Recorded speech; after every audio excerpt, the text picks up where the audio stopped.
فرمانے آخری نبی رسول ہاشمی صلی اللہ تعالی علیہ وسلم، جسے کوئی اہم حاجت درپیش ہو وہ مجھ پر کثرت سے درود شریف پڑھے، کیونکہ درود پاک دکھ، درد اور مصیبتوں کو دور کرتا اور رزق میں اضافہ کرتا ہے۔ تو جب بھی کوئی مشکل آئے، پریشانی آئے، تکلیف آئے، ٹینشن آ جائے، تو اس کا بار بار اظہار کرنے سے ٹینشن دور نہیں ہو جاتا۔ کوئی بھی مشکل آتی ہے بندہ سبھی کو بتاتا پھرے، بار بار ذکر کرتا رہے کہ یار بڑی مشکل میں ہوں، بڑی پریشانی میں ہوں۔ شاعر کہتے ہیں نا کہ دکھوں نے تم کو جو گھیرا ہو تو درود پڑھو، دکھوں نے تم کو جو گھیرا ہو تو درود پڑھو، جو حاضری کی تمنا ہو تو درود پڑھو۔ تو جب ٹینشن دور کرنے کا، مشکل دور کرنے کا، پریشانی دور کرنے کا وظیفہ مل گیا ہے، چابی مل گئی ہے، تو پھر فضول باتیں کرنے کی بجائے ہمیں درود پاک کی کثرت کرنی چاہیے۔ صلو علی الحبیب صلی اللہ تعالی علی محمد صلی اللہ علیہ وسلم۔ آج میں آپ کو اللہ کے ایک نبی کا واقعہ سنانا چاہتا ہوں۔ یہ واقعہ قرآن مجید میں بہت تفصیل کے ساتھ موجود ہے، اور یہ واقعہ ایسا ہے کہ میں ان نبی علیہ الصلوۃ والسلام کے عمل کا نام لوں تو نبی علیہ الصلوۃ والسلام کا نام آپ کے ذہن میں خود ہی آ جائے گا۔ یعنی انہوں نے وہ عمل ایسا کیا کہ اب ان کے نام کے ساتھ وہ عمل ایک خاص ٹیگ بن گیا۔ اور اگر میں اب عمل بتاتا ہوں، نام آپ خود بتائیں گے۔ اور ان کا عمل تھا کہ ان کے اندر کمال صبر تھا۔ اب یہ صبر کرنے والے نبی کون ہیں؟ صبر ایوب علیہ السلام۔ مشہور ہے دنیا میں کہ ایوب علیہ السلام کا جو صبر ہے وہ ضرب المثل بن گیا، وہ ایگزامپل بن گیا۔ صبر تو بہت سارے لوگوں نے دنیا میں کیا، مصیبتیں تو بہت سارے اللہ والوں پر آئیں، مگر حضرت ایوب علیہ الصلوۃ والسلام کو اس قدر کمال کا صبر جو ان کا تھا، تو کیا واقعہ ہے۔ تو آج مشکلیں ہیں، پریشانیاں ہیں، ٹینشن ہیں، لوگ جب پریشان ہوتے ہیں تو صبر کا دامن تھامنے کی بجائے نارملی بے صبری، شکوے اور شکایات کی طرف جاتے ہیں۔ تو زندگی میں جب بھی کوئی معاملہ ہے نا، ہمیں اللہ کے کلام کی طرف رجوع کرنا چاہیے، اللہ والوں کی سیرت کی طرف رجوع کرنا چاہیے، اور رب کریم کے جو منتخب ترین بندے ہیں، دنیا کے افضل ترین جو افراد ہیں، وہ انبیاء کرام علیہ الصلوۃ والسلام ہیں۔ تو ہمیں جب بھی کوئی پرابلم آئے، جب بھی کوئی مسئلہ درپیش ہو، پہلے دیکھیے اللہ والوں نے اس موقع پر کیا کیا تھا، قرآن کیا کہتا ہے، حدیث کیا کہتی ہے، تو پھر زندگی میں چیزیں آسان ہو جاتی ہیں۔ تو حضرت ایوب علیہ الصلوۃ والسلام کی سیرت کے بارے میں جانتے ہیں کہ آپ حضرت اسحاق علیہ الصلوۃ والسلام کی اولاد میں سے، اور ان کی والدہ حضرت لوط علیہ الصلوۃ والسلام کے خاندان سے۔ اللہ تعالیٰ نے آپ کو ہر طرح کی نعمت سے نوازا تھا۔ آپ حسن و صورت والے بھی تھے، یعنی آپ کو اللہ پاک نے بہت خوبصورت بھی بنایا تھا، اور اللہ کریم نے مال بھی بہت دیا، اولاد میں بھی کثرت دی، ویل آف لائف تھی، خوبصورتی بھی ہے، مال بھی ہے، اولاد بھی ہے۔ اچھا، پھر ظاہر مال تھا تو گھر بھی تھے، جانور بھی تھے۔ اس زمانے میں جو ویلتھ ہوتی تھی، جو پیسہ ہوتا تھا، وہ جانوروں کی صورت میں ہوتا تھا۔ آج کل لوگ گاڑیاں رکھتے ہیں، سونا زیورات رکھتے ہیں، اس زمانے میں جانور ہوتے تھے۔ بلکہ اب بھی اگر پاکستان کے بھی آپ انٹیریئر کے ایریا میں چلے جائیں، گاؤں گوٹھ میں جائیں، تو لوگ اپنا مال و دولت سے جانور ہی خرید رہے ہوتے ہیں۔ ان کے نزدیک یہی ان کا جو ہے وہ جو بھی ان کا کاروبار ہوتا ہے اور مال ہوتا ہے۔ اب آپ پر امتحان آیا، آزمائش آئی، اور وہ آزمائش کیسے آئی کہ پہلے آپ کا مکان گرا، اور خاندان کے جتنے افراد تھے اور آپ کے بیٹے تھے، جتنے بھی آپ کے بیٹے تھے نا، وہ سب اس مکان کے تلے دب کر انتقال کر گئے۔ اللہ اکبر۔ آپ کو آ کر خبر دی جاتی گئی کہ حضور آپ کا مکان گر گیا ہے، آپ کے بچے دب گئے اور دب کر ان کا انتقال ہو گیا ہے۔ آپ فرماتے تھے میرا کیا ہے، جس کا تھا اس نے لے لیا، جب تک اس نے مجھے دے رکھا تھا وہ میرے پاس تھا، جب اس نے چاہا اس نے واپس لے لیا، اسی نے دیا تھا نا۔ تھوڑی دیر بعد خبر آئی کہ آپ کے جتنے جانور تھے، ہزارہا اونٹ تھے، بکریاں تھی، ریوڑ کے ریوڑ تھے، سارے جانور جو ہیں وہ مر گئے۔ کسی نے آ کر کہا کہ اب آپ کی جتنی دولت تھی، جتنے جانور تھے، وہ بھی مر گئے۔ سبحان اللہ۔ آپ اللہ کا شکر بجا لاتے، کہتے یا اللہ جو رب کا تھا اس نے واپس لے لیا، اسی کا تھا جتنی دیر چاہا میرے پاس رہا، واپس لے لیا اس نے، میں اپنے رب کی رضا پر راضی، میں اس امتحان پر راضی ہوں۔ اللہ اکبر۔ اب کیا ہوا کہ آپ کی تمام کھیتیاں اور جو باغات تھے، بہت بڑی زمینیں تھی، بڑے بڑے کھیت تھے، وہ بھی سارے کے سارے برباد ہو گئے۔ کسی نے پا کر بتایا کہ حضور اب تو کھیت بھی گئے، اب باغات بھی گئے۔ آپ نے فرمایا کہ جس کا تھا اس نے لے لیا، میں اس کی رضا پر راضی ہوں، جب تک میرے پاس تھا وہ میرے پاس تھا، اب رب نے واپس لینا چاہا تو اس نے لے لیا۔ اب he was empty handed، یعنی اب کچھ بھی نہیں تھا، نہ بچے ہیں، نہ مال ہے، نہ جانور ہے، نہ مکان ہے، مگر حضرت ایوب علیہ السلام کی زبان پر پھر بھی شکر ہے، اب بھی شکر ہے، شکوہ نہیں ہے کہ اللہ میں تیری رضا پر راضی ہوں۔ لیکن ابھی امتحان ختم نہ ہوا تھا، اور اس امتحان کے پیچھے بعض مفسرین نے ایک اور قول بھی نقل کیا کہ شیطان نے حضرت ایوب علیہ السلام کو دیکھ کر اللہ کی بارگاہ میں کہا کہ مولا یہ تیرا بندہ اس لیے تیرا شکر گزار ہے کہ تو نے اسے بڑا نوازا ہے، بڑا مال دیا ہے، اولاد دی ہے، گھر دیا ہے۔ اب رب کریم نے حضرت ایوب پر امتحان بھیجا تاکہ پتہ چلے کہ میرے نیک بندے امتحان کے بعد بھی صبر کرتے ہیں۔ لیکن اب سب چلا گیا نا تو شیطان نے کہا کہ ابھی جان تو باقی ہے نا، صحت تو باقی ہے۔ اللہ اکبر۔ مزید آزمائش آئی اور یہ ہوا کہ آپ کو بیمار کر دیا گیا، مبارک جسم پر بڑے بڑے آبلے پڑ گئے، گھوڑے جس کو کہتے وہ پڑ گئے۔ اس حال میں آپ کے سارے دوست بھی آپ کو چھوڑ کے چلے گئے۔ آج کل ویسے بھی حال ایسا ہی ہے جناب، جب تک پیسہ ہے، شہرت ہے، آپ کے پاس کوئی مال ہے تو آس پاس بہت سارے لوگ ہوتے ہیں، مگر جب یہ سب چیزیں چلی جائیں نا تو بعض اوقات ایسی کنڈیشن میں اپنے اور پرائیوں کی جانچ بھی ہو جاتی ہے کہ اب کون کھڑا ہے۔ دوستی مال کے لیے تھی، دوستی شہرت کے لیے تھی، دوستی منصب کے لیے تھی، یا کسی کی ذات سے واقعی خالص دوستی تھی؟ اب کیا ہوا، آپ کے سارے رشتہ دار، سارے دوست بھی دور چلے گئے، سوائے آپ کی فرما بردار زوجہ تھی جن کا نام تھا رحمت بن افرایم، اور یہ حضرت یوسف علیہ السلام کی پوتی بھی تھی، اللہ کے نبی کی آل سے تھی، وہ آپ کی خدمت کرتی رہی۔ اب جسم پر پھوڑے ہیں، آبلے ہیں، ایک بیوی ہے، نہ پیسہ ہے، نہ مال ہے، نہ بچے ہیں، واٹ ایور جو تھا سب ختم، مگر زبان ہے کہ اس پر پھر بھی اللہ کا ذکر جاری ہے، پھر بھی شکر جاری ہے، پھر بھی صبر ہے۔ بات کرنا آسان ہے جناب، مشکل آئے اور صبر کرے بندہ، اصل امتحان یہ ہے۔ زباں پر شکوائے رنجو علم لایا نہیں کرتے، زباں پر شکوائے رنجو علم لایا نہیں کرتے، نبی کے نام لیوا غم سے گھبرایا نہیں کرتے۔ ہم میں سے کسی پر ایسی آزمائش نہیں آئی نا، چھوٹی موٹی آزمائشیں تو آتی رہیں گی۔ ایک بات یاد رکھنا، یہ زندگی کی جو گاڑی ہے نا، یہ مسائل کے پہیوں پر ہی چلتی ہے۔ ہمیں بعض اوقات کسی کی گاڑی، کسی کا مکان، کسی کا خوبصورت چہرہ، کسی کی مسکراہٹ دیکھ کر لگتا ہے یار یہ تو دنیا کا سب سے سخی آدمی ہے۔ ایسا نہیں، تو یہ نہ سمجھے کہ سارا جہان جناب سخی ہے اور میں اکیلا دکھی ہوں، ایسا نہیں ہوتا، بلکہ ہر اس جہاں میں تقریباً ہر بندہ ایسا ہوتا ہے جس کے ساتھ کوئی نہ کوئی دکھ لگا ہوا ہوتا ہے، کوئی نہ کوئی پریشانی ہے، کسی کو مال کی پریشانی، کسی کو روزگار کی پریشانی، کسی کو بیماری لگی ہے، کسی کو اور ٹینشن ہے۔ تو یہ کبھی بھی نہ سوچے کہ میں زندگی گزاروں گا اور کوئی ٹینشن نہیں آئے گی۔ تیار رہو امتحان کے لیے، امتحان ضرور آنا۔ اب کمال یہ ہے کہ اس امتحان میں پاس کون ہوتا ہے۔ حضرت ابراہیم پر امتحان آیا، زبان پر صبر ہے، شکر ہے، شکوہ نہیں ہے۔ اب کیا ہوا کہ آپ کا سال ہاں سال تک یہ محال رہا، یہ 2-4 مہینے کا پرابلم نہیں تھا، کئی سال تک آپ بیمار رہے۔ آپ کی زوجہ جو ہے وہ خدمت کرتی رہی۔ اچھا یہاں ایک غلط فہمی دور کر دوں کہ کچھ لوگ یہ کہتے ہیں، یہ کتابوں میں پتہ نہیں کچھ کتابوں میں لکھ دیا گیا کہ حضرت ایوب علیہ السلام کو معاذ اللہ کوڑ کی بیماری ہو گئی تھی۔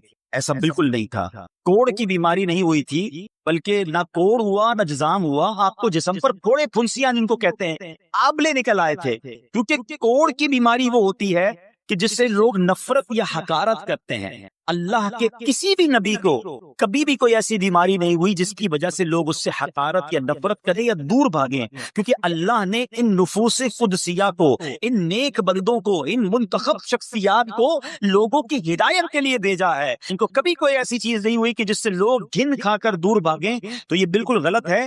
البتہ آپ کے جسم پر سانبلے تھے، کوڑے تھی، اور اللہ اکبر، آپ اس حال میں کیا رب سے عرض کرتے تھے؟ آپ عرض کرتے تھے، قرآن میں یہ الفاظ موجود ہیں، انی مسنی الضر وانت ارحم الراحمین۔ ترجمہ کیا ہے؟ مجھے تکلیف پہنچی اور تو سب مہر والوں سے بڑھ کر مہر والا ہے، رحم کرنے والوں میں سب سے بڑھ کر رحم کرنے والا ہے۔ یعنی اللہ کی بارگاہ میں یہ عرض کرتے تھے، یا اللہ تکلیف پہنچی ہے، رحم تو نے کرنا ہے، تو ارحم الراحمین ہے۔ زمانے سے نہیں کہتے تھے۔ یہاں ایک اور پرابلم ہے، میں کوئی مسئلہ ہوتا ہے، پرابلم آتی ہے، ہم ساری دنیا سے کہتے ہیں یہ مسئلہ ہو گیا، یہ پرابلم ہو گئی۔ نہیں، ساری دنیا میں سے کوئی آپ کا مسئلہ حل نہیں کر سکتا۔ اس سے بات کرو نا جو مسائل کو حل کرنے والا ہے، اس سے عرض کرو نا جو مصیبت کو دور کرنے والا ہے۔ ادھر ادھر جانے کی بجائے پرابلم یہ ہے، جب بھی مشکل آتی ہے ہم سب کے پاس جاتے ہیں، ہم رب کے پاس نہیں جاتے۔ جاؤ اس کے پاس جو حل المشکلات ہے، جو مصیبتوں کو حل کرنے والا، اس کی بارگاہ میں فریاد کرو۔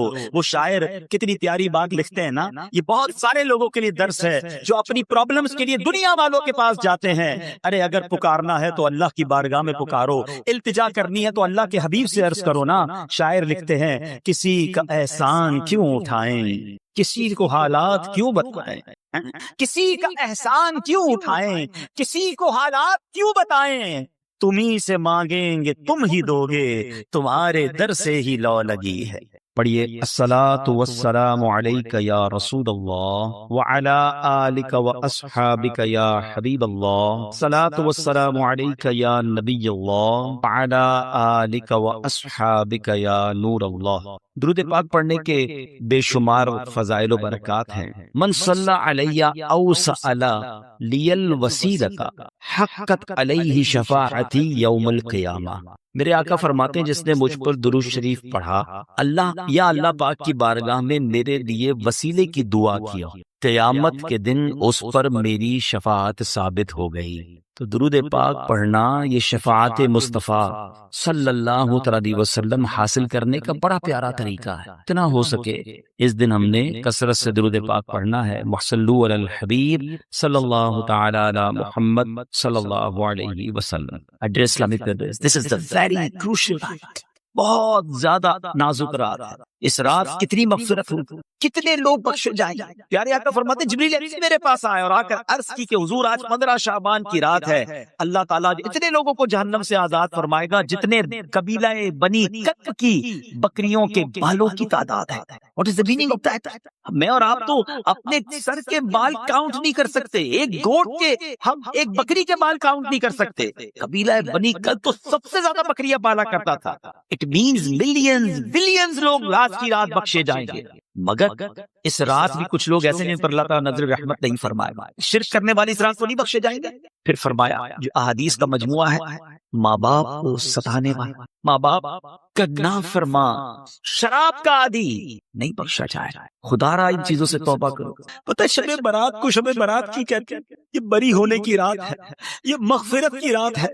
میرے اور آپ کے اعمال نامے اللہ کی بارگاہ میں پیش ہونے والے، سوچو تو صحیح کیا کیا ہے اس میں۔ نمازیں جس کی قضا ہوئی اس کے نامہ اعمال اللہ کے پاس جانے والے ہیں، حرام کاری کرنے والے کے نامہ اعمال اللہ کے پاس جانے والے ہیں، رات اندھیرا کر کے گندی چیزیں دیکھنے والوں اعمال اللہ کی بارگاہ میں جانے والے ہیں۔ اے جھوٹ بولنے والوں، اے سود کا کام کرنے والوں، سوچو اللہ کی بارگاہ میں تمہارے اعمال جانے والے ہیں۔ کیا منہ دکھائی گے؟ کچھ بھی تو نہیں ہے۔ ایک راستہ ہے کہ آج توبہ کرنے، وہ بڑا کریم ہے، وہ پچھلے سارے گناہ معاف کر سکتا ہے، وہ رحمان ہے، وہ رحیم ہے، اس نے وعدہ کیا ہے۔ بس آج سچی توبہ کر لو۔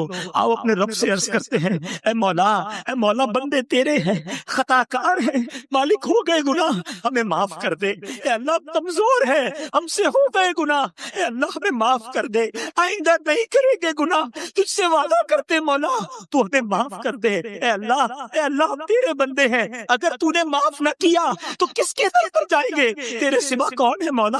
ہمیں معاف کر دے، اے کریم ہمیں معاف کر دے، تجھے تیرے محبوب کا واسطہ ہمیں معاف کر دے۔ آؤ آج سچے دل سے پکارو اسے، توبہ کر لو، اب نہیں کرنے، ہم سب کو پتا ہے کیا کیا گناہ کرتے ہیں، آج توبہ کر لو، اب تو دن بھی تھوڑے رہ گئے۔ آپ کو پتا ہے شب برات یہ بھی لکھا جائے گا کہ آئندہ سال کس نے دنیا سے جانا ہے، کیا پتا یہ شب برات، بلکہ شب برات بھی ملتی ہے کہ نہیں پتا۔ غوث اعظم رضی اللہ تعالیٰ فرماتے ہیں کہ یہ وہ دن ہے کہ کچھ کفن کھل کر تیار ہوتے ہیں، مگر یہ کفن پہننے والے دنیا میں ہنس رہے ہوتے ہیں۔ کچھ لوگوں کے گھر قبریں خود کر تیار ہیں اور وہ اپنے گھر بنانے کی فکر میں ہیں، کیا پتا کہ آج جو قبر گورکن کھود رہا ہے ہم میں سے کسی کے لیے تو نہیں کھود رہا، جو کفن بیچنے والا آج کفن لپیٹ کر استری کر کے پیکٹ میں ڈال رہا ہے، ہو سکتا ہے ہم میں سے کسی کا کفن تیار ہو رہا ہو۔ اے میرے پیارے اسلامی بھائیوں، توبہ کرنی ہے، اللہ کو راضی کرنا ہے، اب نماز قضا نہیں کرنی، اور شب برات سے پہلے اب ایسے اعمال شروع کر دو۔ آپ کو پتا ہے نبی پاک علیہ السلام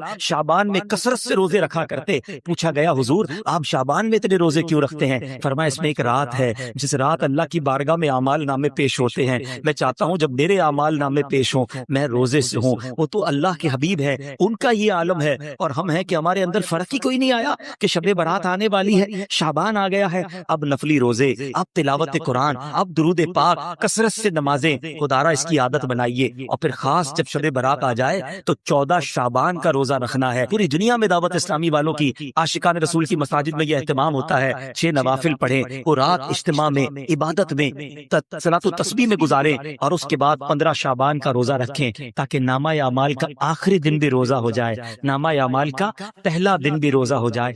Try to understand یہ کتنا بڑا سن ہے، یہ کتنا بڑا گناہ ہے کہ جس رات کروڑوں اربوں لوگ بخشے جا رہے ہیں، شرابی نہیں بخشا جا رہا۔ توبہ کر دیجیے، چھوڑ دیجیے ان بری عادتوں کو، ڈرگز کو چھوڑ دیجیے پلیز۔ وہ رحیم، وہ کریم جو شب برات کروڑوں کو بخش رہا ہے، شرابی نہیں بخشا جائے گا، پلیز توبہ کر۔ مسلمان کا کیا کام شراب سے، اس کا کیا کام نشے سے۔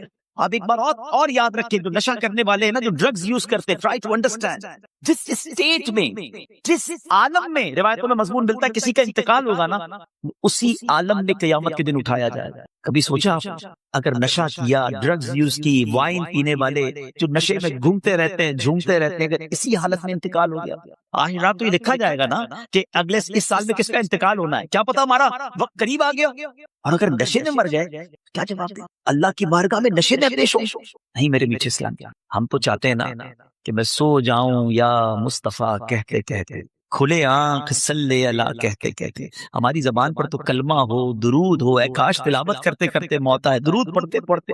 یہ کیسے ہوگا جب آپ ان چیزوں کے عادی بنیں گے نا؟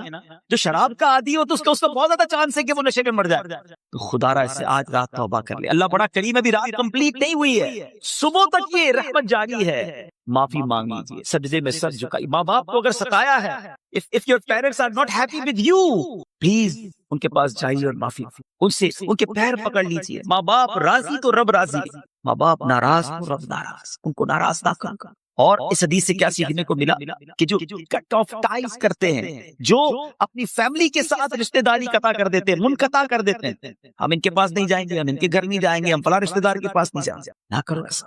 یہ رشتہ داریاں کاٹنا اللہ کو کتنا ناپسندیدہ ہے کہ شب برات بھی وہ لوگ نہیں بخشے جائیں۔ پلیز ان عادتوں سے اپنی جان چھڑا لیں۔ ایک اور حدیث پاک میں ایڈلٹری کرنے والے، بدکاری کرنے کا جو عادی ہوگا، ہیبچول آف ایڈلٹری، وہ بھی نہیں بخشا جائے گا۔ پلیز ان حرام کاموں سے چھوڑیں، اپنے آپ کو بچائیے۔ اور یہ جو ایڈلٹری کی طرف، زنا، بدکاری کی طرف جو بندہ جاتا ہے نا، یاد رکھیے گا پہلے نظر بہکتی ہے، پھر دل بہکتا ہے، پھر شرمگاہ، پھر پرائیویٹ پارٹس حرام کاری کی طرف جاتے ہیں۔ تو ہمارے یہ شٹر جو ہے نا، اسی کو بند کر دینا کہ حرام نہیں دیکھو۔ اپنے موبائل پر، اپنے انٹرنیٹ ڈیوائسز پر ہم کیا دیکھ رہے ہوتے ہیں؟ پہلے حرام بندہ دیکھتا ہے، اور پھر یہ جو ہم نے دوستیوں کے نام پر جو گرلز اینڈ بوائز کی دوستیاں چل رہی ہوتی ہے کہ نہیں جناب ہم only friend, it's not allowed in Islam. یہ دوستیاں ہی پھر حرام کی طرف لے کر جاتی ہیں. جو اسلام نے ہمیں جن چیزوں سے منع کیا، مسلمان ہیں، ہمیں جنت میں جانا ہے نا، اللہ کو راضی کرنا ہے. اگر ربی ناراض ہو گیا تو بنے گا کیا؟ آج کی رات اگر ایڈلٹری کرنے والا نہیں بخشا گیا پھر اس کو سوچی تو صرف بنے گا کیا؟ تو پلیز میک ریپینٹنس، گڑ گڑائیے اپنے رب کی بارگاہ. اور دیکھیے توبہ کیا ہے. توبہ کے ویسے تو کئی ڈیٹیل علماء نے بتائی، مگر ان شارٹ اگر میں آپ کو بتاؤں نا، الندم التوبہ، شرمندگی توبہ ہے. پہلے تو اپنے اندر گلٹ فیل کیجئے کہ یا اللہ میں بہت برا ہوں، بہت غلطیاں ہیں، مالک معاف کر دے. اور پھر آئندہ نہ کرنے کا پکا ارادہ، اے اللہ نہیں کروں گا، میں تجھ سے وعدہ کرتا ہوں، پرامس ان یور کورٹ یا اللہ عز و جل، پلیز ایکسپٹ مائی ریپینٹنس، میری توبہ قبول کرنے مالک، اب نہیں کروں. تو یہ پکی توبہ انشاءاللہ، کیا پتا اللہ کریم کی آج رحمت برس جائے اور وہ ہمیں آج معاف کر دے. What a beautiful incident، کیا خوبصورت بات. شعبان کی 15ویں رات آئے تو اس رات قیام کرو، یعنی اس رات عبادت کرو. آقا فرماتے پھر دن کو روزہ رکھو. تو بے شک اس رات سورج غروب ہوتے ہی اللہ پاک اپنی شان کے مطابق آسمان دنیا پر تجلی فرماتا ہے اور ارشاد فرماتا ہے، الا من مستغفر لی فاغفر لہ، ہے کوئی مجھ سے مغفرت مانگنے والا کہ اسے معاف کر دوں. الا مسترزق فارزقہ، ہے کوئی رزق مانگنے والا کہ اسے رزق عطا کر دوں. الا مبتلا فاعافیہ، ہے کوئی پریشان حال کہ میں اس کی پریشانی دور فرماؤں. ہے کوئی ایسا طلوع فجر تک یوں ہی اعلان ہوتا رہتا ہے. پتہ اس رات کتنے بخشے جاتے ہیں؟ حدیث پاک میں آتا ہے اللہ کریم قبیلہ بنی کلب کی بکریوں کے بالوں کی تعداد کے مطابق گناہگاروں کو جہنم سے آزاد فرماتا ہے. ہم میں سے کون ہے جو اپنے سر کے بال گن سکے؟ We are not able to count our own hair. اپنے سر کے بال نہیں گن سکتے، ایک بکری کے بال نہیں گن سکتے. قبیلہ بنی کلب کے بارے میں آتا ہے ہزاروں بکریاں پالتا تھا، وہ سب سے بڑا قبیلہ تھا جو سب سے زیادہ بکریاں پالتا تھا. اس کا مطلب کروڑ لوگ بخشے جائیں گے. مگر حدیث پاک میں چند بد نصیبوں کا ذکر ہے کہ جو نہیں بخشے جائیں گے. فرمایا شرابی نہیں بخشا جائے گا، ماں باپ کا نافرمان نہیں بخشا جائے گا، زنا کا عادی نہیں بخشا جائے گا، رشتے توڑنے والا نہیں بخشا جائے گا، تصویر بنانے والا، یہ جو اپنے ہاتھ سے تصویریں بناتے ہیں، مجسمے بناتے ہیں، نہیں بخشا جائے گا. چغل خور نہیں بخشا جائے گا. ایک اور روایت کے مطابق نجومی، یہ جو کاہن ہوتے ہیں، یہ نہیں بخشے جائیں گے. جادو ٹونا کرنے والا نہیں بخشا جائے گا. تکبر والا لباس پہننے والا نہیں بخشا جائے گا. مسلمان سے بلا اجازت شرعی بغض و کینہ رکھنے والا، دشمنی چھپانے والا، دل میں جیسے بغض رکھتے ہیں، وہ بھی نہیں بخشا جائے گا. ذرا غور کیجئے کہیں ایسا نہ ہو کروڑوں بخشے جائیں اور میری کسی بری عادت کی وجہ سے میں پھنس جاؤں اور میری بخشش نہ ہو. تو اے میرے پیارے اسلامی بھائیو، اللہ بڑا کریم ہے، وہ توبہ قبول کرنے والا ہے. یہ بہت بڑے گناہ ہیں. اس سے یہ بھی اندازہ ہوتا ہے کہ جب اتنی بڑی عنایت، اتنی بڑی مغفرت ہے، یہ کتنے بڑے گناہ ہیں. تو اے میرے پیارے اسلامی بھائیو، ہمیں توبہ کرنی ہے. ہم سب نے دنیا سے جانا ہے، ہم سب نے مرنا ہے. قبرستان بھی جانا سنت ہے نا، نہیں گئے تو ابھی آپ جائیے گا. یہ قبرستان جانا بھی ہمارے لیے عبرت کا سامان ہے، اسی لیے بھیجا گیا. نبی پاک فرماتے ہیں کہ پہلے میں تمہیں منع کرتا تھا، حدیث کا خلاصہ ہے کہ پہلے میں تمہیں منع کرتا تھا قبرستان جانے سے، اب جایا کرو اور وہاں جا کے عبرت لیا کرو. قبریں جا کر دیکھے تو صحیح، کچھ تو خیال کریں کہ یہی میری 2 گز کی زمین میرا بھی ٹھکانہ ہے. اتنے بڑے گھر ہو، بڑا ہوادار گھر ہو، ویسٹ اوپن ہو، ایئر کنڈیشن ہو، نرم بستر ہو، یار لائٹ جائے تو UPS بھی ہونا چاہیے، اسٹینڈ بائی جنریٹر بھی ہونا چاہیے. ایک رات بغیر پنکھے کے جس کو نیند نہیں آتی، قبر میں سانپ اور بچھو آ گئے تو کیا بنے گا؟ قبرستان جا کر دیکھے تو صحیح. آپ کو پتہ ہے آج کلفٹن کے علاقے میں آؤ، بلڈنگ دیکھ کے اندازہ ہو جاتا ہے سارے پیسے والے رہتے ہیں بھائی، 10 کروڑ کا فلیٹ ہے. ادھر بنگلے والے رہتے ہیں، یہ بڑے علاقے والے لوگ ہیں. غریب علاقے میں جاؤ تو گھر دیکھ کر پتہ چل جاتا ہے کہ مکین غریب ہے. دنیا میں مکان دیکھ کر مکین کا اندازہ ہو جاتا ہے. قبرستان میں قبر دیکھ کر اندازہ نہیں ہوتا. ہر قبر کی الگ کہانی ہے، ہر قبر کی الگ سٹوری ہے. حدیث پاک میں فرمایا قبر 2 طرح کی ہوتی ہے. دیر از نو تھرڈ کیٹیگری. ہماری دنیا میں بہت ساری کیٹیگریز ہے، فلیٹ الگ ہوتے ہیں، بلڈنگیں الگ ہوتی ہیں، بنگلو الگ ہوتے ہیں، مکان الگ ہوتے ہیں، جھوپڑیاں الگ ہوتی ہیں، روڈ پہ سونے والے الگ ہوتے ہیں. ہمارے شاید 50-60 کیٹیگری بن جائیں گی. Middle class, upper middle class, lower middle class, elite class, VIP class, بہت ساری کلاسیں لوگ بنا رہے ہوتے ہیں. There is only 2 classes in the graveyard. سنو غور سے، قبرستان جاتے ہو نا، اور نبی پاک علیہ السلام فرماتے ہیں قبر 2 طرح کی ہوتی ہے. تیسری کیٹیگری نبی پاک نے بیان نہیں فرمائی. کیا فرمایا؟ فرمایا یا تو جہنم کے گھڑوں میں سے ایک گھڑا ہوتی ہے یا تو جنت کے باغوں میں سے ایک باغ ہوتی ہے. عربی میں حدیث سن لو, انما القبر روضۃ من ریاض الجنہ. کتنا پیارا جملہ ہے, ریاض الجنہ سنا نا جب مدینے پاک میں. اس حدیث میں اس لفظ کو استعمال فرمایا, انما القبر روضۃ من ریاض الجنہ, قبر جنت کے باغوں میں سے ایک باغ ہے, یا دیر از سیکنڈ آپشن, فرمایا او حفرۃ من حفر النار, یا جہنم کے گھڑوں میں سے ایک گھڑا. ایک سوال کرنا چاہتا ہوں, سچا سچا جواب دینا, مجھے نہیں دینا, اپنے آپ کو دینا ہے. میں بھی اپنے آپ سے سوال کرتا ہوں, آپ سب بھی اپنے آپ سے سوال کریں, اور سچا ایمانداری والا جواب. آج میری موت ہو جائے, ہو تو سکتی ہے نا, آج تو بلکہ رات بھی وہی ہے جس میں لکھا جائے گا کہ اس رات کس نے جانا ہے. پتہ ہے ملک الموت کو ایک صحیفہ دے دیا جائے گا کہ اس رات اس بندے کی روح قبض کرنی ہے. مقام, time, every thing is decided.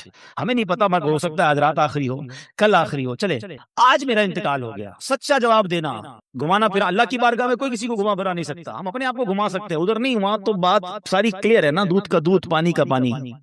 سوال یہ کہ اگر آج مر گیا, قبر میں گیا, جیسی زندگی گزاری ہے, قبر جنت کا باغ بنے گی یا دوزخ کا گھڑا بنے گی؟ اپنے آپ سے پوچھ لو. اگر تو دل سے جواب آ رہا ہے کہ ہاں یار نمازیں پابندی سے ہیں, گناہ کی عادت نہیں ہے, تلاوت قرآن بھی ہے, میری آنکھیں بھی گناہ نہیں کرتی ہیں, میں کسی کو دکھ بھی نہیں دیتا ہوں, حرام روزی بھی نہیں کماتا ہوں, بے حیائی بھی نہیں کرتا ہوں, ماں باپ بھی میرے راضی ہیں, اللہ کرے ایسا کوئی اللہ کا ولی یہاں بیٹھا ہو جس کے دل سے سچی آواز آ جائے کہ جناب اپنا تو بیڑا پار ہے. باقی ہم جیسے گناہ گاروں کو تو ڈر ہی لگتا ہے کہ یار گناہ ہی زیادہ ہیں, نیکیاں اول تو کی تھوڑی ہیں, اور جو کی ہیں اس کا پتہ بھی نہیں قبول بھی ہوئی کہ نہیں, کیونکہ بہت سارے اس میں بھی پرابلم ہے. ریاکاری الگ ہے, دکھلاوا الگ ہے, بناوٹیں الگ ہیں, پتہ نہیں کتنے اس میں دنیا کے مقاصد ہماری نیکیوں میں شامل ہوتے ہیں. تو آپ مجھے بتاؤ پھر تیاری کب کریں گے؟ دو ہی کیٹیگریز ہیں نا, یا تو جنت کا باغ ہے یا دوزخ کا گھڑا. تو جنت کا باغ بنانے کی تیاری کب کرنی ہے ہم نے؟ ہمیں نہیں پتا اب کتنے دن رہ گئے ہیں. پچھلی شب برات میں کئی لوگ ہمارے ساتھ تھے, مگر آج وہ ہمارے ساتھ نہیں ہیں. ہو سکتا ہے اگلی شب برات مسجد میں اجتماع تو ہوگا مگر ہم نہ ہوں. باتیں کریں لوگ, یار پچھلی بار تو آیا تھا, اگر اس بار نہیں ہے, کہاں ہے؟ قبر میں ہے. کیا کریں گے قبر میں؟ قبرستان جاتے ہیں نا, ایک اور چیز دیکھا کرے. کبھی قبر میں تجوری دیکھی ہے؟ کوئی کفن میں جیب دیکھا ہو؟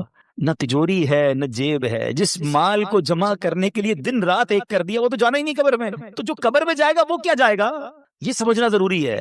آپ کو پتہ ہے جب میرا اور آپ کا انتقال ہوگا نا, روایتوں میں آتا ہے مرنے کے بعد رشتہ دار کہتے ہیں میت نے پیچھے کیا چھوڑا ہے. پتہ ہے فرشتے کیا کہتے ہیں؟ میت نے آگے کیا بھیجا ہے. ایکچوئل وہی ہے جو اعمال ہم آگے بھیجیں گے, مگر فکر ہی کسی کو نہیں ہے. شب برات تو ریئلائز کر لو کہ اعمال جمع کرنے, مال ٹھیک ہے اتنا جمع کر لو جتنی دنیا گزر جائے گی, مگر یہ مال ادھر ہی رہ جائے گا. اور پھر کیسے موت اور عذاب کیسے آتا ہے, میں آپ کو ایک واقعہ سناتا ہوں. ایک شخص تھا, بادشاہ تھا, بڑا عجیب اس نے وصیت کی اپنے بیٹوں سے, میں مر جاؤں نا تو مجھے دفن نہ کرنا, مجھے ایک لوہے کا صندوق بنانا, لوہے کے, میرا جو تابوت ہے وہ لوہے کا بنانا, اس تابوت کو ایک لوہے کے صندوق میں ڈال دینا اور اس کو چھت کے ساتھ لٹکا دینا, دفن نہیں کرنا. بچوں نے کہا یہ کیسی وصیت کر رہے ہیں آپ بادشاہ سلامت؟ کہتا میں یہ وصیت اس لیے کر رہا ہوں کہ میں قبر میں جاؤں ہی نہ, جب قبر میں جاؤں گا نہیں تو عذاب بھی نہیں ہوگا. اس کی اپنی منطق تھی. تو مرا تو بچوں نے اسی وصیت پر عمل کیا, لوہے کا تابوت بنایا, اس کو تالا لگایا, اس کو لوہے کے صندوق میں ڈالا, اس کو بھی تالا لگایا, پھر زنجیر سے اس کو لٹکا دیا چھت کے ساتھ. تو کہتے ہیں جب یہ سب ہو گیا, ابھی کمرہ بند کیا, رات ہوئی تو کمرے سے آوازیں آنے لگی. سب پریشان, کیوں؟ تابوت بھی بند, اس پر بھی تالا, صندوق پر بھی تالا, وہ تو لٹکا ہوا پر, لیکن اوپر سے بڑی خوفناک آوازیں آ رہی. ڈرتے ڈرتے صندوق کھولا, تابوت کھولا, تو دیکھ کر حیران رہ گئے کہ اس تابوت میں اس بادشاہ کی لاش کے اوپر ایک سانپ بیٹھا ہوا ہے, اس کے چہرے کو کاٹ رہا ہے. کوئی جگہ نہیں تھی, کوئی سوراخ نہیں تھا, وہ کیسے پہنچا اندر؟ سب حیران. اب جناب بڑی مشکل سے سانپ کو نکالا, اس کو مارا, پھر صندوق کو بند کیا, پھر لٹکا دیا. جیسے تیسے کر کے رات گزر گئی. اگلی رات پھر کمرے سے آوازیں آنے لگی. پھر جا کے جب صندوق کھولا, تابوت کھولا, تو اس سے بڑا سانپ اس کے صندوق میں موجود تھا جو اس کو کاٹ رہا تھا. اللہ اکبر. پھر اس سانپ کو باہر نکالا, سانپ کو مارا, پھر تالا لگایا, پھر لٹکا دیا. اگلی رات پھر آوازیں. جب دیکھا تو پتا چلا کہ اب تو اندر آگ بھڑک رہی ہے. اب بچوں کو سمجھ آ گئی کہ ہم کچھ بھی کر لیں یہ عذاب ہی ہے, اس سے چھٹکارا نہیں ہے. وہ بادشاہ کی لاش کو نکالا اور قبر میں دفنا دیا. اے میرے پیارے اسلامی بھائیو, یہ سمجھنی ہے بات. ہو رہی ہے عمر بسلے برف کم, چپ کے رفتہ رفتہ دم بدم. برف والے کو بیچتے ہوئے دیکھا ہے, برف جس کے ہاتھ میں ہو اس کو بڑی ٹینشن ہوتی ہے. ایک بزرگ کہتے ہیں میں نے زندگی کا راز ایک برف والے سے سیکھا.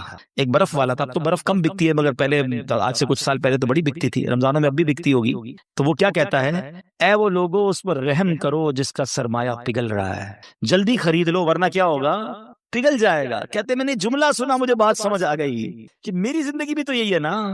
ہم سب کی زندگی میں کوئی ایک برف کی ہمیں سب کو ایک بلاک دے دیا گیا, برف پگھل رہی ہے, کبھی بھی ختم ہو جائے گی, کسی کی کل ختم ہونی ہے, کسی کی مہینے پہ ختم ہو جائے گی. تو شاعر کیا خوب بات سمجھا رہے ہیں, ہو رہی ہے عمر مثل برف کم, چپ کے رفتہ رفتہ دم بدم, سانس ہے ایک راہ روئے ملک عدم, دفعتن ایک روز یہ جائے گا تھم, ایک دن مرنا ہے آخر موت ہے, کر لے جو کرنا ہے آخر موت ہے, آخرت کی فکر کرنی ہے ضرور, جیسی کرنی ویسی بھرنی ہے ضرور, عمر ایک دن یہ گزرنی ہے ضرور, قبر میں میت اترنی ہے ضرور, ایک دن مرنا ہے آخر موت ہے, کر لے جو کرنا جو کرنا. ہاں لوگ کہتے ہیں میرا کوئی کچھ نہیں بگاڑ سکتا. ارے یہ تو زندگی موج کرنے کے لیے ملی ہے, میں تو ابھی بہت سارے پلان ہیں, میرے بڑے ارادے ہیں. شاعر کہتا ہے کر لے جو کرنا ہے آخر موت ہے, مرنا پڑے گا, اور مرنے کے بعد اپنی کرنی کا پھل بھگتنا پڑے گا. یہ جو عالم برزخ ہے نا, ہمیں نظر نہیں آتا. آپ کہتے ہیں ہم تو قبرستان جاتے ہیں, کوئی چیخو پکار تو آتی نہیں, عذاب کی آواز. یہ اللہ کے راز ہوتے ہیں, اللہ کسی کسی کو دکھا دیتا ہے. قرآن کیا کہتا ہے, وَمِن وَرَائِهِمْ بَرْزَخٌ إِلَى يَوْمِ يُبْعَثُونَ, اور ان کے آگے ایک رکاوٹ ہے اس دن تک جس دن وہ اٹھائے جائیں گے. اب یہ موت سے قیامت تک کا جو عرصہ ہے نا, جب ہم مریں گے نا, اور قیامت تک یہ مٹی کے نیچے گزرا تو وہ قبر ہے. کسی کو شیر نے کھا لیا تو اس شیر کا پیٹ جو ہے نا وہ اس کے لیے قبر ہوگی. کوئی سمندر میں ڈوب گیا تو وہی قبر سمجھی جائے گی. تھوڑے دنوں پرانی بات ہے نا, $2.5 lakh دے کر گئے تھے نا سمندر کے اندر. کتنے پیسے خرچ کیے, کروڑوں روپے, ہزاروں فٹ نیچے گئے, کیونکہ وہاں موت لکھی تھی. یعنی کروڑوں روپے خرچ کر کے اس جگہ پہنچے کہ جہاں موت لکھی ہوتی ہے, انسان پہنچتا ہے وہاں پر. ہاں ہمارا وقت بھی ڈیسائیڈڈ ہے, ہماری جگہ بھی ڈیسائیڈڈ ہے. ایک بار حضرت سلیمان علیہ السلام کا واقعہ ہے کہ آپ کے ساتھ ایک آپ کا ساتھی بیٹھا تھا, ملک الموت آیا. حضرت سلیمان کی ہواؤں پر بھی حکومت تھی, آپ کے چرند و پرند پر بھی حکومت تھی. تو ملک الموت آئے اور اس بندے کو بڑا گھور کے دیکھ رہے تھے. ملک الموت تو چلے گئے, تو حضرت سلیمان نے کہا کہ پتہ یہ کون تھے؟ کون تھے؟ ملک الموت تھے. لگتا ہے حضرت میری روح قبض کرنے آئے تھے, آپ کی تو ہواؤں پہ حکومت ہے, آپ جلدی سے ہوا کو حکم دیں مجھے یہاں سے اٹھا کر ہند میں لے جائے. تو آپ نے دعا کر دی, وہ بندے کو ہوا اڑا کے لے گئی. تھوڑے دنوں بعد ملک الموت پھر آئے. حضرت سلیمان علیہ السلام نے کہا تم اس دن کیوں گھور رہے تھے؟ کہا حضرت میں پریشان, میں اس لیے گھور رہا تھا کہ میرے پاس یہ لکھا ہوا تھا کہ تھوڑی دیر بعد مجھے اس بندے کی روح ہند میں قبض کرنی ہے, بندہ آپ کے پاس بیٹھا ہے. بات آئی سمجھ؟ دعا کر کے وہاں پہنچایا گیا اور وہاں روح قبض کی گئی. وہ جملہ سنتے ہو نا, پہنچی وہیں پہ خاک جہاں کا خمیر تھا. ہم وہاں پہنچیں گے. یہ سمندر کے اندر گئے نہیں تھے, ان کو بلایا گیا تھا, ان کا وقت پورا ہوا تھا. جنہوں نے واقعہ پڑھا ہوگا, آج سے کچھ دنوں پرانی بات ہے, جہاز کے اندر کسی کی موت ہوتی ہے, کسی کی جنگل میں موت ہو جاتی ہے.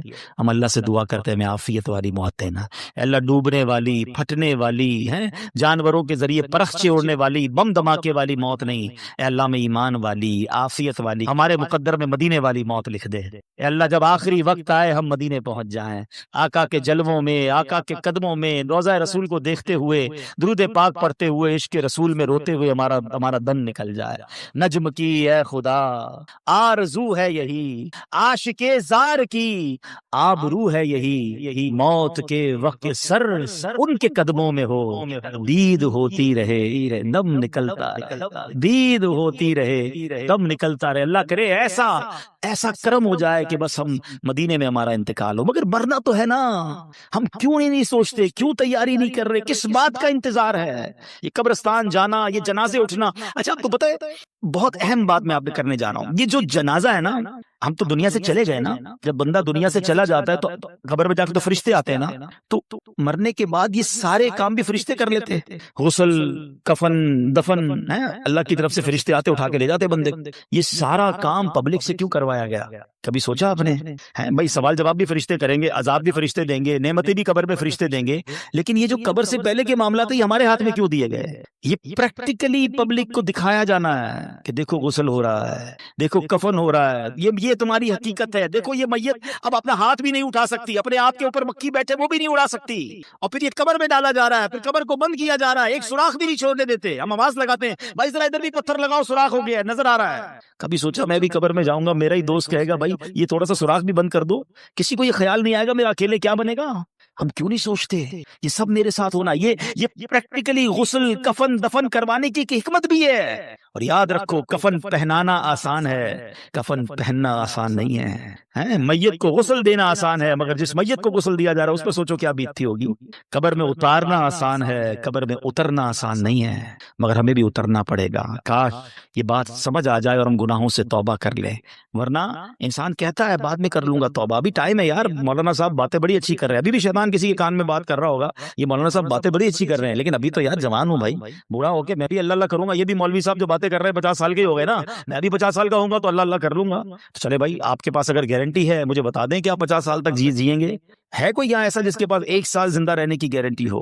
اس مسجد میں پورے مجمع میں کوئی ایک بندہ جس کے پاس 1 ہفتہ جینے کی گارنٹی ہو؟ اچھا کل صبح تک زندہ رہنے کی گارنٹی تو ہوگی آپ کے پاس، وہ بھی نہیں ہے۔ اچھا اتنے عقل مند تو ہیں کہ یہ پتا ہے آگاہ اپنی موت سے کوئی بشر نہیں، سامان 100 برس کا ہے، پل کی خبر نہیں۔ تو اے میرے پیارے اسلامی بھائیوں، خدا را اپنی آخرت کی تیاری کیجئے۔ صحابی رسول حضرت ابو ہریرہ رضی اللہ تعالیٰ عنہ فرماتے ہیں ایک دن نبیوں کے نبی رسول ہاشمی صلی اللہ تعالیٰ علیہ وسلم نے یہ آیت پڑھی، وَمَنْ أَعْرَضَ عَنْ ذِكْرِي فَإِنَّ لَهُ مَعِيشَةً ضَنْكًا، اور جس نے میرے ذکر سے منہ پھیرا تو بے شک اس کے لیے تنگ زندگی ہے۔ پھر فرمایا تم جانتے ہو تنگ زندگی کیا ہے؟ صحابہ کرام نے عرض کی حضور اللہ و رسول عالم، اللہ جانے اس کے بتایا سے اس کا رسول جانے۔ تو فرمایا اس سے مراد قبر کا عذاب ہے جو کافر کو دیا جائے گا۔ اس ذات کی قسم جس کے قبضے میں میری جان ہے، قبر میں غیر مسلم پر 99 تنین مسلط کیے جائیں گے۔ نبی پاک فرماتے ہیں کیا تم جانتے ہو تنین کیا ہے؟ صحابہ نے کہا ارشاد فرمایا یہ 99 سانپ ہوں گے، ان میں سے ہر سانپ 7 سروں والا ہوگا، یہ 99 سانپ اسے قیامت تک کاٹتے رہیں گے۔ اللہ ہمارے ایمان کی حفاظت فرمائے، ہم مسلمان ہی دنیا سے جائیں۔ یہ بھی بڑا پرابلم ہے، ہمیں فکر ہی نہیں ہے ایمان کی۔ ہم سمجھتے ہیں مسلمان ہے تو جناب بڑی اچھی بات ہے، ایمان والے ہیں، مگر ایمان سلامت رہے اس کی فکر کون کرے گا؟ یاد رکھیے اس وقت بھی دنیا میں سب سے زیادہ تیزی سے پھیلنے والا مذہب یہ اسلام ہے، the most growing religion on earth۔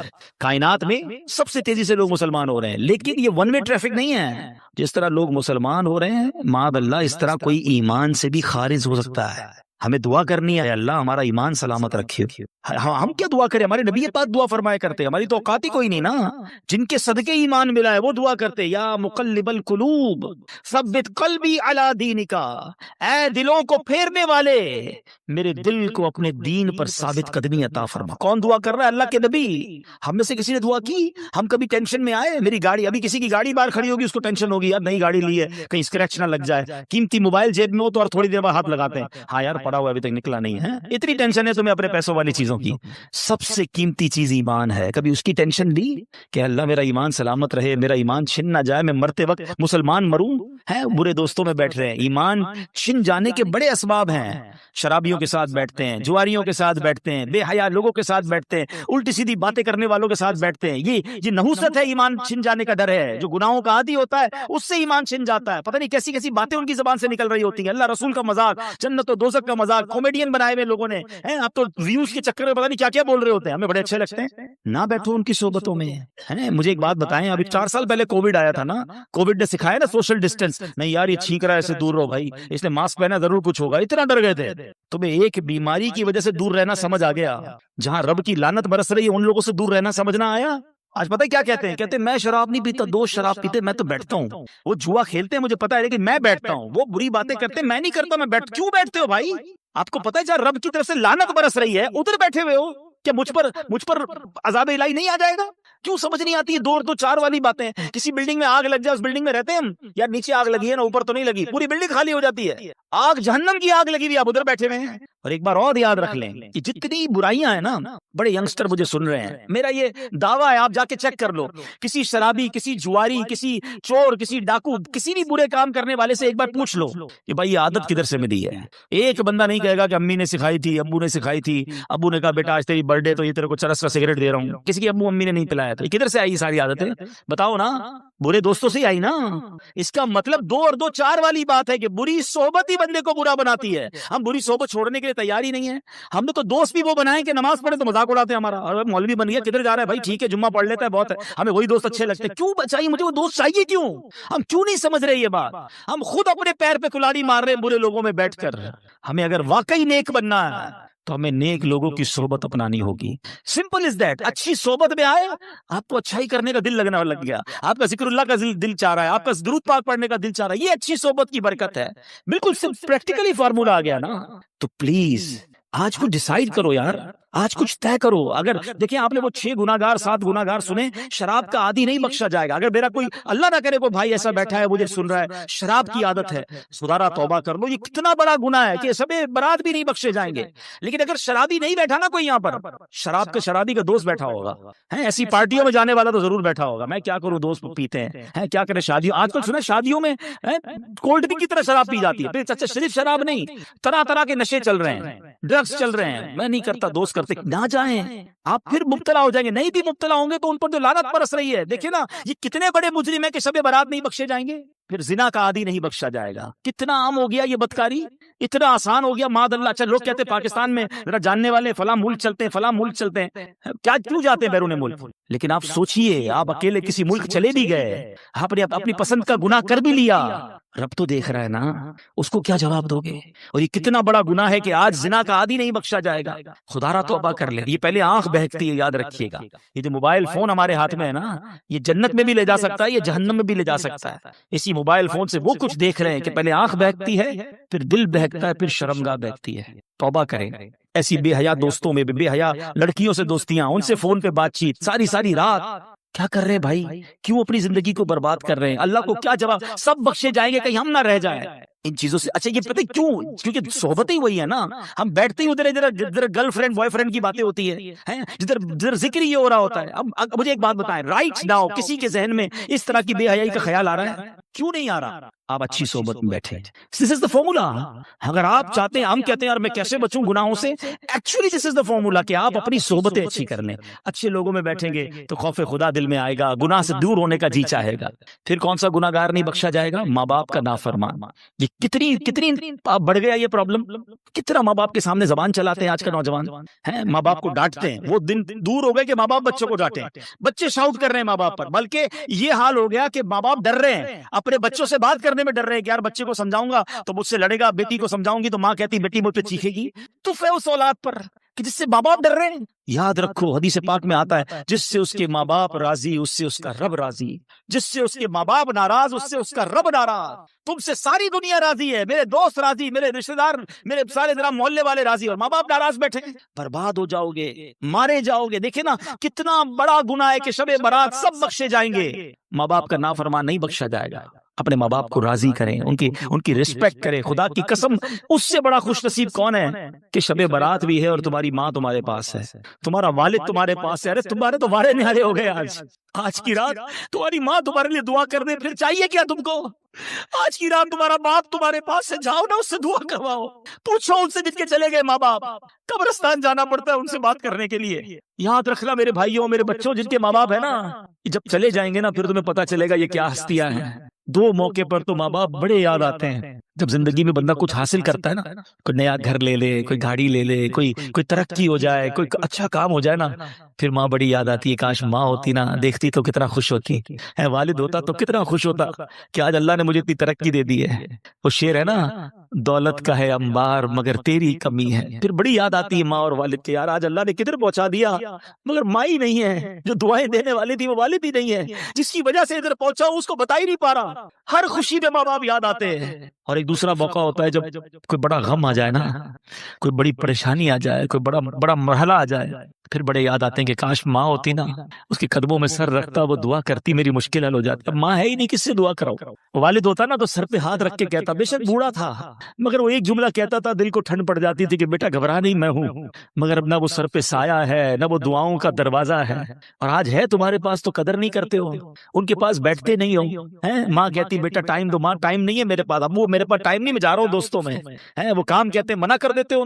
ماں باپ کی نافرمانی نہ کرنا, دنیا میں بھی برباد ہو جاؤ گے, آخرت میں بھی برباد. اب سوچے نا کتنا بڑا گناہ ہے کہ شب برات ماں باپ کا نافرمان نہیں. اچھی صرف شب برات نہیں, شب قدر کی فضیلت جب آپ سنو گے, یہ کچھ گناہ تو ایسے ہیں, یہ وہ لسٹ ہے جو ہر بڑی رات میں آپ سنتے ہو کہ فلاں سب بخشے جائیں گے, یہ نہیں بخشے جائیں گے. ہر لسٹ میں آپ کو ماں باپ کا نافرمان ملے گا.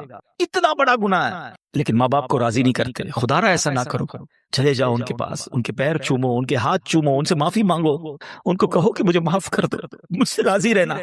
آپ ذرا سوچو یہ کتنی کمال کی ہستیاں ہیں۔ حدیث پاک میں آتا ہے جو اپنے ماں باپ کو محبت کی نگاہ سے دیکھے، صرف دیکھے، ذرا سننا حدیث کو، محبت کی نگاہ سے دیکھے اللہ حج مقبول کا ثواب عطا فرماتا۔ صحابی نے عرض کی حضور وَإِن نَظَرَ كُلَّ يَوْمٍ مِئَةَ مَرَّةٍ، حضور کوئی 100 بار دیکھے؟ اللہ کے حبیب فرماتے اللہ اکبر و اطیب، کوئی 100 بار دیکھے، اس کا مطلب یہ ہوا کوئی 100 بار دیکھے اللہ 100 حج کا ثواب عطا فرماتا۔ اب میرا سوال ہے آپ سے، صرف دیکھنے پر حج کا ثواب ہے، خدمت پر ثواب کتنا ہوگا؟ پیر دبانے پر ثواب کتنا ہوگا؟ دوائی لانے پر ثواب کتنا ہوگا؟ ویل چیئر چلانے کا ثواب کتنا ہوگا؟ اگر ان کی کسی وجہ سے میں کوئی ان کی خدمت کر رہا ہوں تو کتنا ثواب ہوگا یار، دیکھنے پر حج کا ثواب۔ مگر آج تو جب خدمت کی باری آتی ہے تو بچہ جی چراتا ہے۔ میں صحیح بتاؤں، لکی ہے وہ اولاد جن کو ماں باپ کی خدمت کا موقع مل گیا، بڑھاپے میں ملے اور خدمت کا موقع ملا۔ کئی ماں باپ ایسے ہیں یقین کرو جنہوں نے خدمت کا موقع ہی نہیں دیا، ہماری خدمت کرتے کرتے ہی چلے گئے، ہماری تو باری ہی نہیں آنے دی، وہ ہماری خدمت کرتے رہے چلے گئے۔ اگر تمہاری باری آئی ہے نا، وہ بیمار ہیں، تمہیں دوائی دلانے کا موقع مل رہا ہے، ان کی خدمت کرنے کا موقع مل رہا ہے، انہیں ٹائم دینے کا موقع، تم لکی ہو، تمہاری یہ جنت کا راستہ رب نے کھول دیا۔ اس کو سعادت سمجھنا، بوجھ نہ سمجھنا۔ مگر آج حال یہ ہے کہ بیٹا باپ سے کہتا ہے ابو یہ میرا ہے، تمہارا نہیں ہے، میں نے کمایا ہے، آپ تو نوکری کرتے تھے، آپ کے پاس تھا کیا؟ میں نے سب کچھ کیا، یہ گھر میں نے بنایا ہے۔ توبہ توبہ توبہ، یہ انداز رکھو گے ماں باپ کے ساتھ ہیں؟ سوچو جب میں اور آپ پیدا ہوئے تھے نا، کپڑے نہیں تھے جسم پر، باپ کہہ دیتا نا یہ تیرا ہے یہ میرا ہے تو ننگے ہی رہ جاتے ہیں۔ لباس پہنایا میرے باپ نے، انگلی پکڑ کر چلایا، کھلایا، تعلیم دلائی، تربیت کی، سب دنیا میں دیا۔ میرے باپ نے کبھی نہیں کہا یہ میرا ہے، میری ماں نے کبھی، انہوں نے اپنی خواہشیں پیچھے رکھی، ہماری خواہشیں پوری کی۔ شاید اپنے لیے لباس نہیں خریدا، ہمارے لیے لباس خریدا، اپنے لیے جوتے نہیں خریدے ہوں گے، ہماری ضد پر ہمیں نئے نئے جوتے دلائے، اور آج کہتے میرا ہے۔ کبھی مت کہنا۔ دیکھو ایک بات یاد رکھو، یہ جو بوڑھے ماں باپ ہیں نا، یہ آپ سے کچھ نہیں لیتے ہیں، آپ ان کو صرف یہ احساس دلاؤ کہ سب آپ کا ہے، میرا جو کچھ ہے آپ کا ہے، میں خود آپ کا ہوں، یہ لے کے تھوڑی چلے جائیں گے یار۔ وہ کہتے نا کہ جس باپ نے، جس ماں نے تمہیں بچپن میں شہزادوں کی طرح پالا، آج بڑھاپے میں انہیں بادشاہ جیسا تو رکھ لو یار۔ مگر آج بھی ماں باپ کو غلام رکھا ہوا ہے گھر میں، ان کو یہ احساس تو دلاؤ، کبھی تو کہو اپنے والد سے کہ ابو میں جو کچھ ہوں وہ آپ کی وجہ سے ہوں۔ ہمارا ایک اور بڑا پرابلم ہے، ہم ماں سے محبت کرتے ہیں، باپ سے نہیں کرتے۔ ہمیں لگتا ہے میری ماں بڑی مجھ سے محبت کرتی ہے، ارے تمہاری بھول ہے، یہ ماں نے جو کچھ مجھے آج تک دیا، کس نے لا کر دیا؟ میری ماں کو۔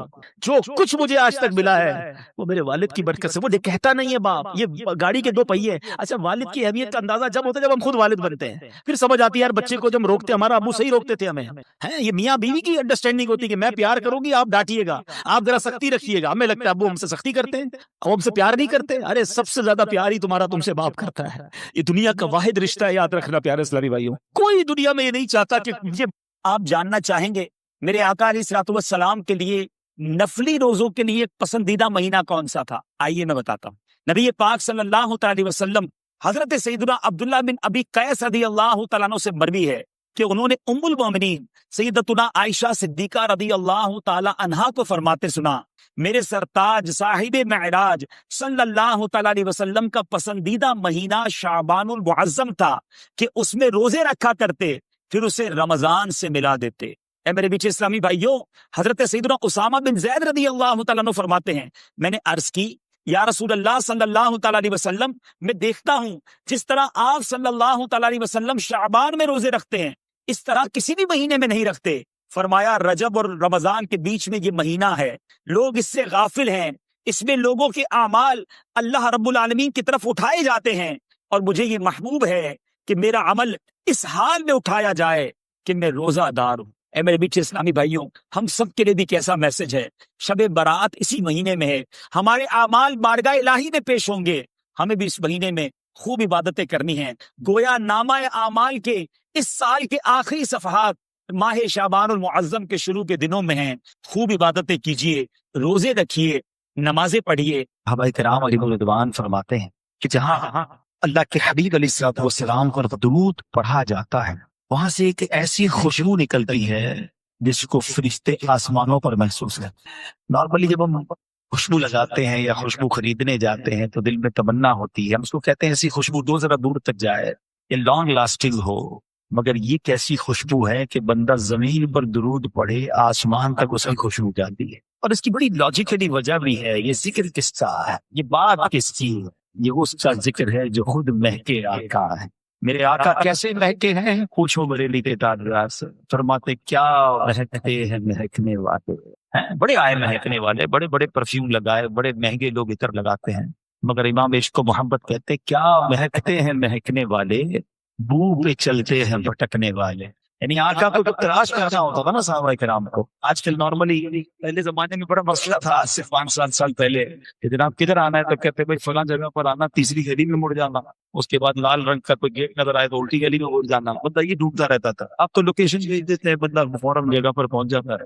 مگر صحابہ کرام علیہ رضوان کے پاس بھی ایک نیویگیشن سسٹم تھا، ایک لوکیشن سسٹم تھا. ان کو جب نبی پاک کو تلاش کرنا ہوتا تھا نا، پوچھتے نہیں تھے آقا کہاں گئے ہیں، گلی کے کنارے، سڑک کے کنارے کھڑے رہتے تھے، خوشبو بتاتی تھی آقا یہاں سے.